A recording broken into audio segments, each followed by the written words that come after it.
I'm asking you how we got here, how we feel it's okay for us to do this to them. I'm asking you, and I'm emotional even, I'm finding it hard to even ask this question. I'm shaking. But I'm asking you how we got here, how you feel it's okay for you to absolve yourself from the issue.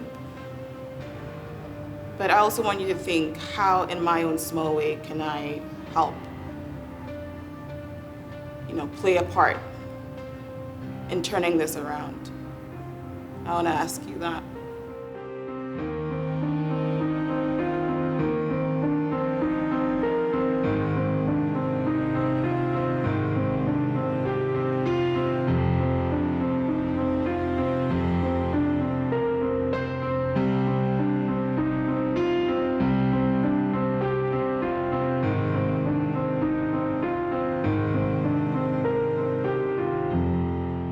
My name is Chloe SM. I'm the programs manager for the O Foundation. One of the reasons we do our work is to be able to create a space for the actors in Kantamanto to be able to advocate for themselves, to be able to speak truth to what they're going through, the challenges they're going through, and to also start conversations where we can find ways to improve things and also act in the ways that benefits them. For our chiropractic research program, we've partnered with Nova Wellness Center, Dr. Dodo, where we go every Friday to sort of look at the implications of the weight that the girls carry in Kantamanto on their bodies. So we walk in on Fridays, and on Fridays we have 3 stations that we go through. The first station is they go to see doctor, where she looks at their bodies and also check what the pain points are. And then she recommends type of x-rays that they have to take. And then second, they come to us, which is station 2, where we look at their experience as a Kayayei, and we also look at how their life has been generally, background. And then on a third station, we all group together, come together and go see doctor again, where she explains what she finds in the x-rays, where the areas of degeneration are and where it's affected their bodies. My name is Dr. Na Ashile Dodo, and we are at Nova Wellness Center today. We've been studying the effect of carrying of heavy loads on headquarters in our markets, specifically the Kantamanto market. These young ladies are carrying weights that are sometimes heavier than their own body weight. And so we want to see what is happening as far as their spines are concerned. What changes physiologically is happening to the vertebrae, to the entire vertebral column, because of the activities that they are engaged in, that is the carrying of these very heavy loads on their heads. We saw this lady just a few hours ago, actually, and I was very concerned with her neck, because she's 16 years old and already her disc, or the intervertebral disc, which are to separate the bones so that they don't rub against each other, are already starting to get very small. If you look at the top, you can see how open the spaces are. But as we go down, those spaces are just getting smaller and smaller. And right here, there's barely any space left. So at 16 years old, her spine already looks like somebody who is about 45 or 50, because that is when we would usually start to see this degree of degeneration. Maybe let me use the model here to elaborate this. So you can see the rubber in between the bones. The rubber is what is filling those spaces. And these are the nerves. We don't see the nerves on x-ray, but as you can see, they come out right in between the bones. So as the disc gets smaller, then the 2 bones are squeezing on that nerve even more. And that is why I can say confidently about 90% of these girls have severe neck pain, because their discs are getting smaller and their nerves are being squished. So if this lady continues doing these activities in the next 1 year, 2 years, if we take these x-rays again, we will see worse disc height, we will see more degenerated bone. Sometimes I've seen some of them who have what we call a reversed curve in their neck because of the stress on the spine. This is one of the very few ones we saw that had a normal spine. And I'm showing this because it is normal. And this particular lady had just started. She had only been doing it for, I think, 2 months or so. And yes, her spine is perfect. So it has that C curve we're looking for. It has the disc spaces nicely open. Even that, a few sharp tips are starting to show up. But generally, this little girl had a normal spine, and that is because she had just started work about 2 months. So a lot of these girls started off like this, pretty much. And as the years went by, their spine slowly got worse. So I just wanted to show this so that we have a good base to compare. Very straight, the C curve. You can see how the spaces are closing up here. Spaces are open all throughout.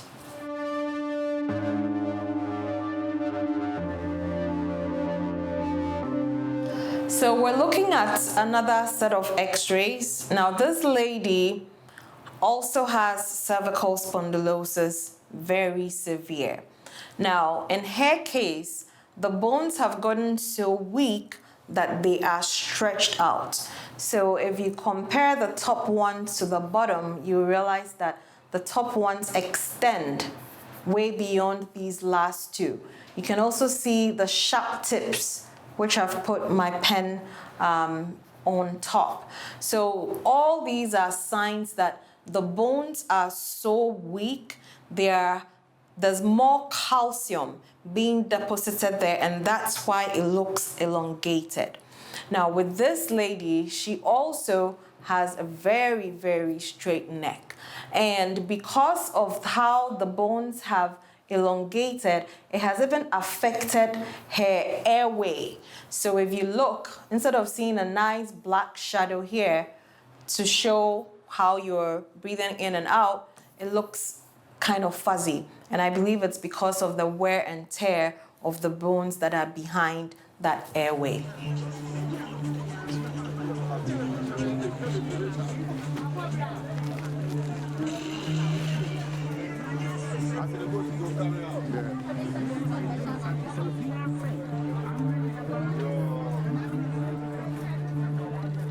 Seeing that the bodies of the girls are speaking to them in pain, but they still wake up every single day to carry loads just to survive, surprises me a lot.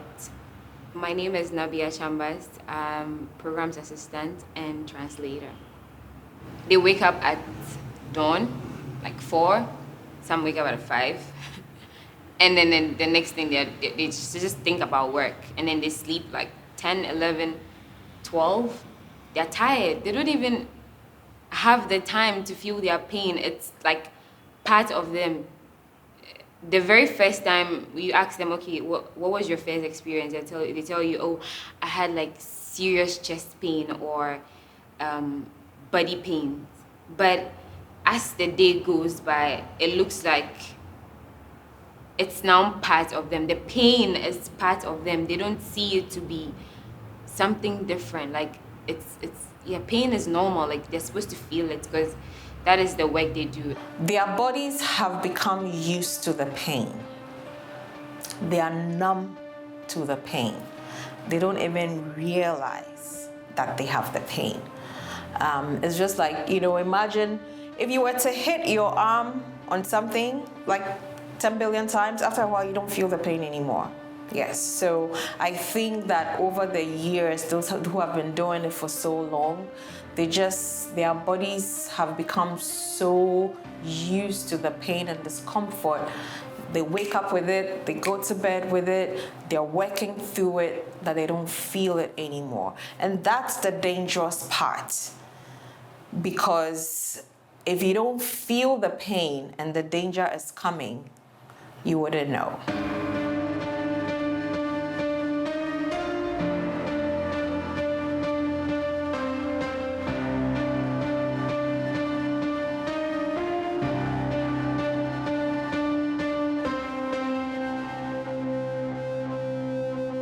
Your neck is about to snap because the bones are so weak, but you're not feeling that pain. So how do you even tell? So that's the dangerous part, and that's why we really need to help these girls out.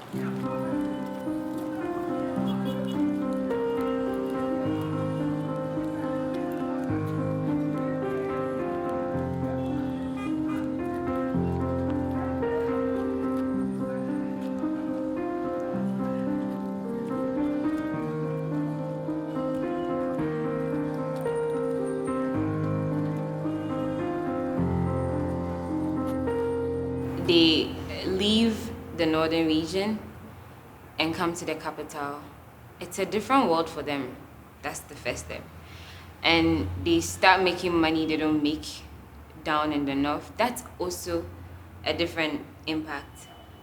And they go through pain, but they still do the same thing. And then one day someone comes to them and then tells them, oh, the job you're doing has a serious impact on your body. And they're like, no one has ever looked at me. Like, people look down on me. People beat me or they abuse me. They talk to me like I'm not human. And then someone is willing to help me. Someone has made me see things in a different way.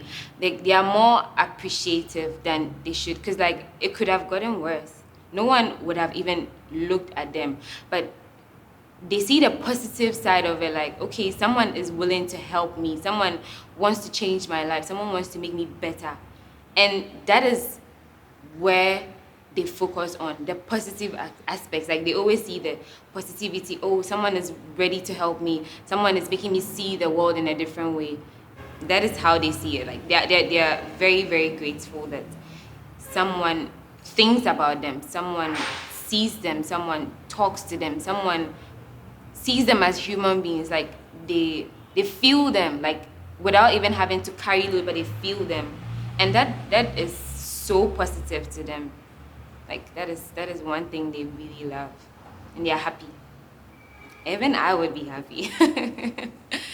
The first time I met or interacted with a Kayayei, I had my own biases. And so over time, spending, going to Kantamanto, going to Kokomba to spend time with them, all of those biases have sort of evaporated. I see them in a different light. I feel like I take a lot of things for granted. I have running water in my house. I have a house. Let's start from there. I have a home. I have a job. I have a support system that could, pick me up if I fell. The girls don't have this. Aside each other, let me put that. Aside each other, they don't have anything when they come into Accra. And so there are a lot of things that I can't even, I didn't even imagine was a privilege in the first place. And that has, my interaction with them has really put that in perspective, that everything that I have is a privilege.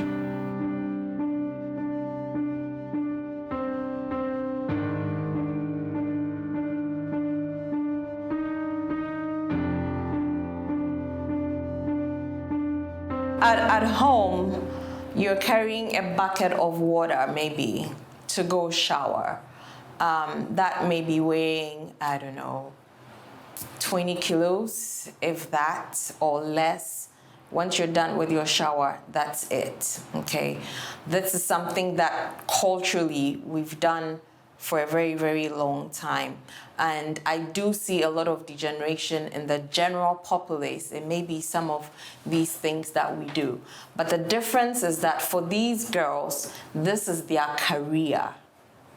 This is their work.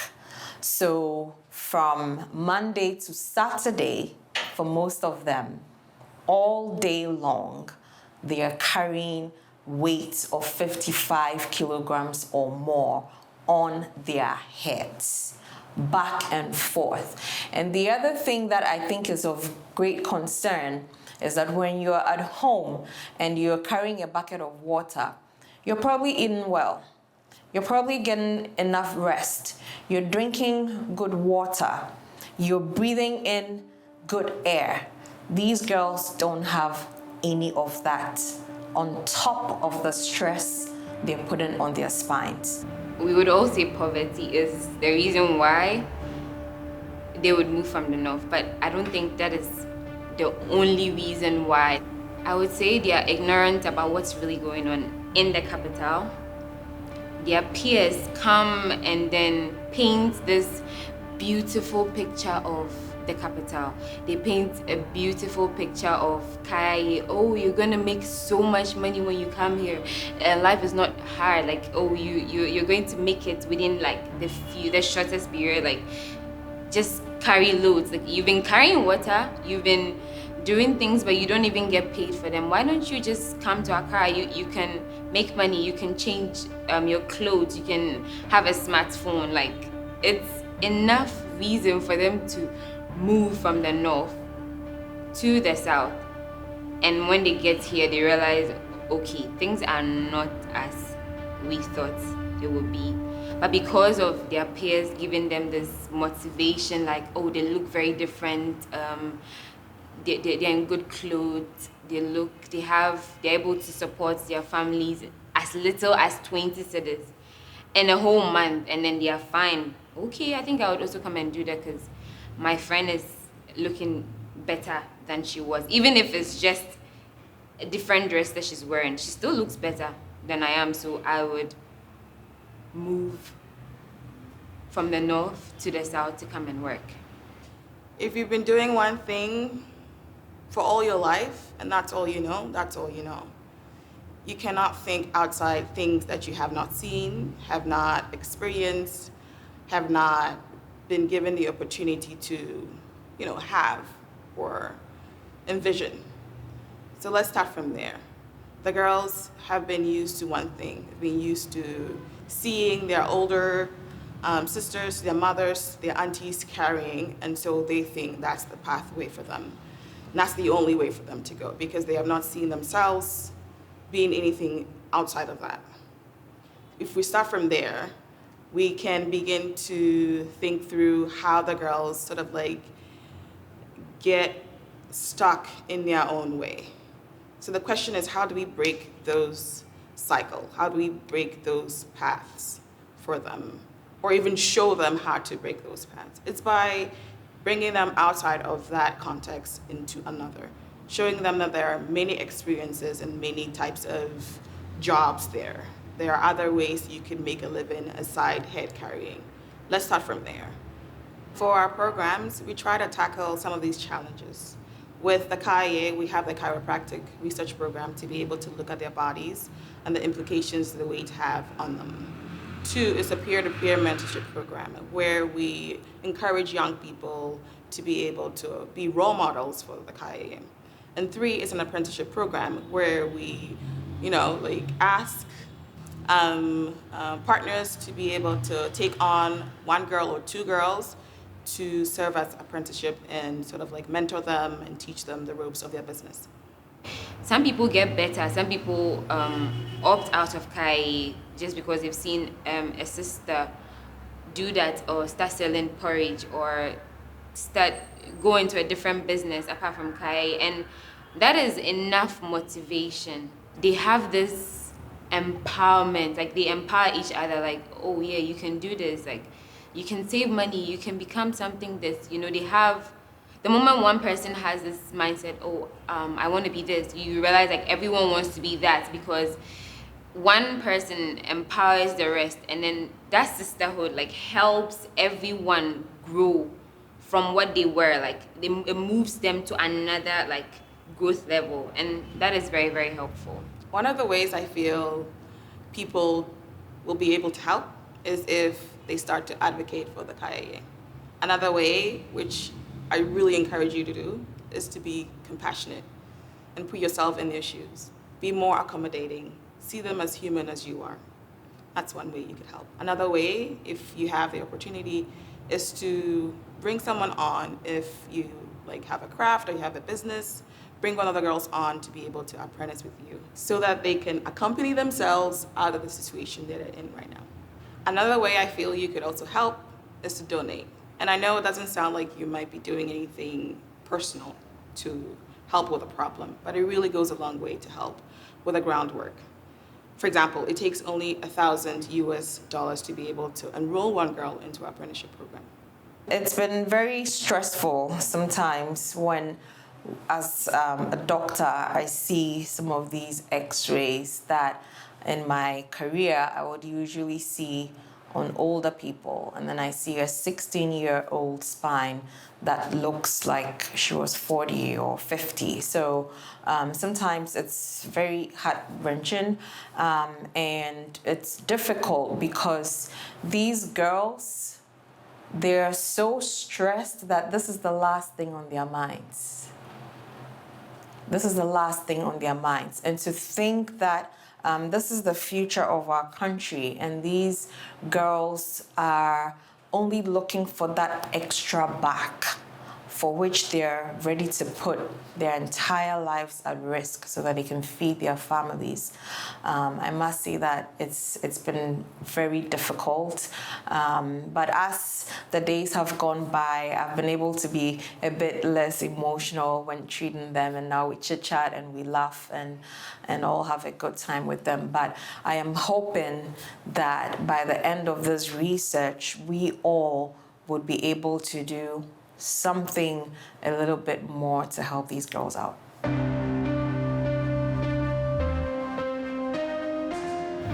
And I also want to ask the CEOs how you're comfortable flying into space when there are issues to be confronted here. I also want to ask why there's so much inequality in the world. Why people are hungry and people can afford to fly out of space. How is that even possible? I cannot,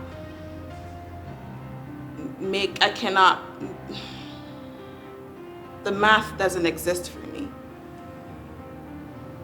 I'm asking people locally how we've allowed our own people,